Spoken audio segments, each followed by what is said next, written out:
भाई हम क्या कुछ कहेंगे, जो कुछ आप लोग कहना चाहते हैं कहिए। कि आज एक तारीखी काम हुआ है कि जो पार्टी इक़्तिदार में है उस पार्टी के इक़्तिदार में जुड़े हुए जो प्रदेश महासचिव रहे वो आज हमारी पार्टी को ज्वाइन कर रहे हैं। इसका मतलब ये समझिए कि MIM पर लोगों का विश्वास जमा है, मजबूत हुआ है।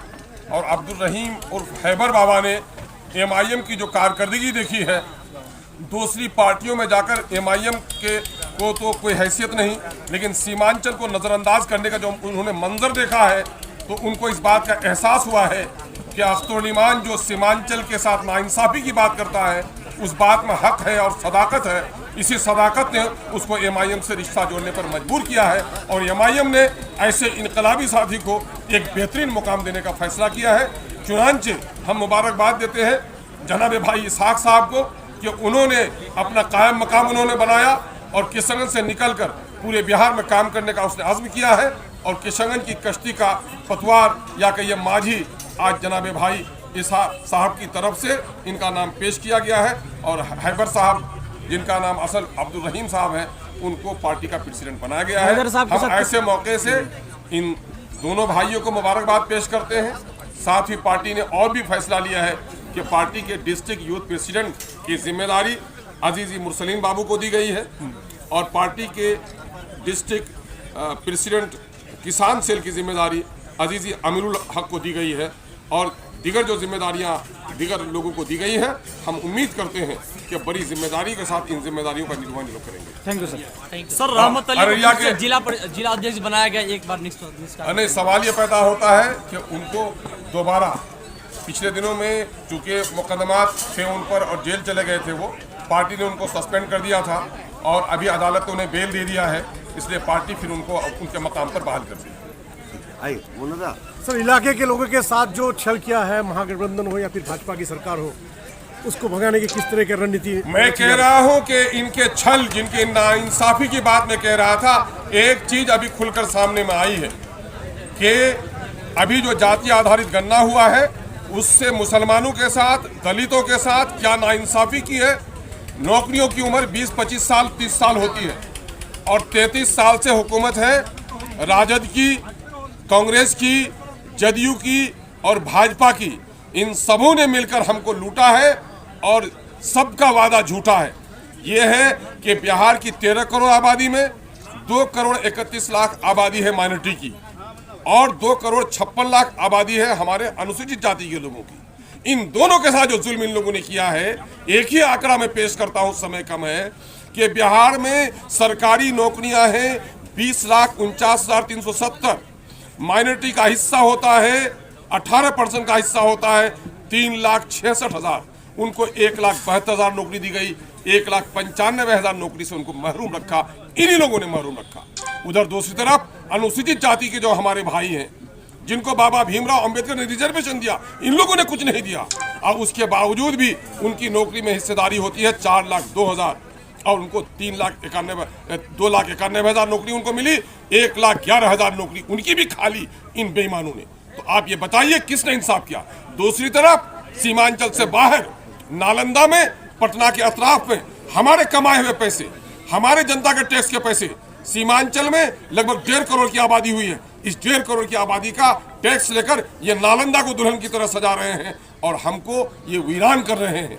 तो हम इस सच्चाई को सामने आने के नतीजे में अभी आप देखेंगे कि दर्जनों लोग दूसरी पार्टियों से टूटकर MIM, हम किसके लिए लड़ते हैं? अगर वजीर बनना चाहते तो वजीर बनने में हमको क्या देरी थी, लेकिन इन लोगों ने देखा कि अख्तरुल ईमान ने वजारत की कुर्सियों को लात मारी है। एक ही नतीजा है MIM का नजरिया है कि सीमांचल को इंसाफ मिले, बिहार के दलितों और पिछड़ों को इंसाफ मिले। इंसाफ की लड़ाई, जिनका जमीर जिंदा है, जिनमें गैरत बाकी है, ऐसे लोग इंसाफ की लड़ाई में हमारे करीब आ रहे हैं। किशनगंज लोकसभा चुनाव MIM के लिए कितना चुनौतीपूर्ण है? कोई चुनौती हमारे लिए नहीं है, हमारे लिए कोई चुनौती नहीं है। हम लड़ रहे हैं आज़म और इरादों के साथ। आप क्या समझ रहे हैं हमारे लिए कोई चुनौती है? 5 साल 7 साल के अंदर में कोई तारीख नहीं है कि किसी पार्टी ने 5 MLA को जिताया होगा। तो अभी तो नन्हा सा पौधा हुआ, उस पर इतनी जिम्मेदारी होगी। और आपको ये भी होना चाहिए, कोई चुनौती नहीं है। भाग गए हमारे लोग, लेकिन मुबारकबाद के हैं MIM के हमारे पंचायत से लेकर जिला के पदाधिकारी तक कि हमारे लोगों को टस से मस होने नहीं दिया। आज जो इनकलाबी मीटिंग देख रहे हैं, इसका नतीजा है कि जाने वाले चले गए, लेकिन MIM को जिसने कबूल किया था वो अपनी जगह पर है और नए लोग आकर MIM में जुड़ रहे हैं। सर MIM के नेता को टारगेट किया जाता है कई जगह पे। सच्चा जो सिपाही होता है, जो लुटेरे डाकुओं की नज़र में वो उसका दुश्मन होता है। हम जो अक़लियत की बात बोलने लगे हैं, MIM जो दलितों की बात बोलने लगी है, सीमांचल के साथ इंसाफ की बात करने लगे हैं, तो लगता है कि बिहार के कुछ सियासी जमातों को ये बात नागवार खातिर गुजर रही है। यही वजह है कि अपने लोगों की तरफ से हमको पे दर पे धमकियाँ दी जा रही हैं। एक तरफ मेरा फेसबुक अकाउंट जिसमें 3,54,000 लोगों की फॉलोइंग थी और ये पैगाम पल भर में 3,54,000 लोगों तक हम पहुँचा रहे थे, उसको हैक करा दिया गया। और 5 दिसंबर को मेरे ट्विटर एक्स पर मेंशन करके हमको फिर मेरे सरपरस्त जनाब बैरिस्टर असदुद्दीन अवैसी साहब को और हमारे स्टेट यूथ प्रेसिडेंट और प्रवक्ता भाई जनाब आदिल हसन साहब को टारगेट करके जान से मारने की धमकी दी है, नाना प्रकार की बातें लगाई है, जिसको लेकर हम लोगों ने किशनगंज और पूर्णिया दोनों SP को भी खबर की।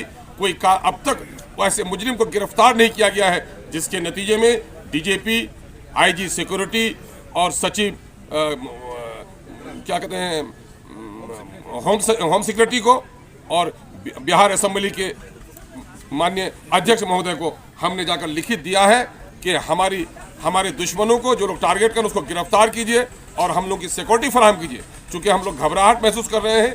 पिछले दिनों में सीवान में हमारी पार्टी के पूर्व संयोजक का लोगों ने मर्डर किया है, इसलिए हमारे कार्यकर्ता पर, हमारे लोगों पर जबानबंदी के लिए हम कुछ भी हो सकता है, कहीं भी हो सकता है। मैं बिहार विधानसभा का सदस्य भी हूँ, बिहार का अध्यक्ष भी हूँ और राष्ट्रीय स्तर पर कई जो प्रांत हैं उसका मैं संगठन का भी जिम्मेदार हूँ, जिसके नतीजे में मुझे हर जगह फिरना पड़ता है।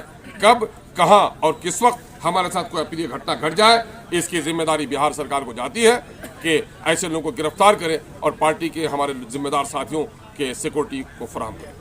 साल 2020 में विधानसभा चुनाव कि अगर हमारी सरकार बनेगी तो सर क्या कुछ कहेंगे पार्टी? ये बिल्कुल सही कहा इस नौजवान ने कि ठाकुरगंज की सरजमीन गवाह है और जोकी की सरजमीन गवाह है कि सीमांचल की तरक्की के लिए और सीमांचल की नाइंसाफी के खात्मे के लिए बैरिस्टर असदुद्दीन अवैसी साहब ने 16 अगस्त 2015 को एक नारा दिया था कि दफा 371 लागू करो और सीमांचल को इसका हक दो।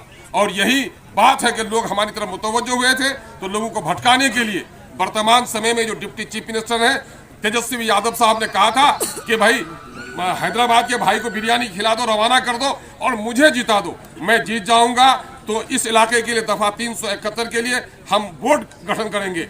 और आज उनका वादा अब सच्चा होना चाहिए। किशनगंज में लोग हमसे भाग गए, मुझे कोई गम नहीं है, लेकिन आज सभी लोग सत्ता में हैं, MP सत्ता में है, MLA सत्ता में है और सभी लोग तेजस्वी यादव के साथ हैं। तो आज किशनगंज को सीमांचल को उसका हिस्सा मिलना चाहिए। अगर नहीं मिल रहा है तो झूठा कौन है, सच्चा कौन है, ये सच्चे पत्रकारों को इस पर इंसाफ करना चाहिए। हाँ है बड़ा बाबा जी, हाँ हैवल जी।